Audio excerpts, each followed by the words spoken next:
Hello बच्चों, let's first read the question. So question में हमें क्या दे रखा है? Which one of the following compounds does not exhibit resonance? तो इनमें से कौन सा कंपाउंड है जो कि आपका रेजोनेंस शो नहीं करेगा? तो रेजोनेंस शो करने के लिए कुछ कंडीशन होती है, वो क्या है बच्चों?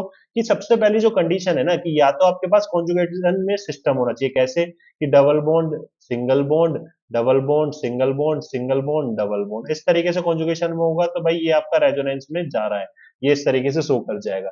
या फिर हमारे पास क्या होना चाहिए कि भाई आपके पास अगर डबल बॉन्ड है, यहाँ पे आपके पास डबल बॉन्ड है और यहाँ पे कोई ऐसा सिस्टम होना चाहिए जिसके पास क्या हो, लोन पेयर प्रेजेंट हो, तो ये क्या करेगा, इस तरीके से कॉन्जुगेशन में जा सकता है। तो ये इस तरीके से हमारे क्या होती है बच्चों, रेजोनेंस देखने की कंडीशन। तो सबसे पहले अगर आप देखोगे तो CH3 ड्रॉ करके देखो, CH3 CH2 एंड ये क्या है, C double bond O and यहाँ पे आपके पास NH2 ग्रुप।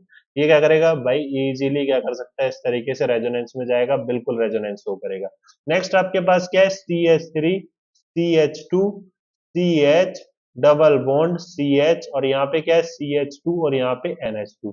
क्या ये रेजोनेंस में जा सकता है? नो, बिल्कुल नहीं, ये रेजोनेंस में जा ही नहीं सकता। लोन पेयर के नेक्स्ट एडजेसेंट पे क्या होना चाहिए था, पाई बॉन्ड होना चाहिए था। पाई बॉन्ड क्या, एक और सिंगल बॉन्ड छोड़ के, तो ये रेजोनेंस में नहीं जाएगा।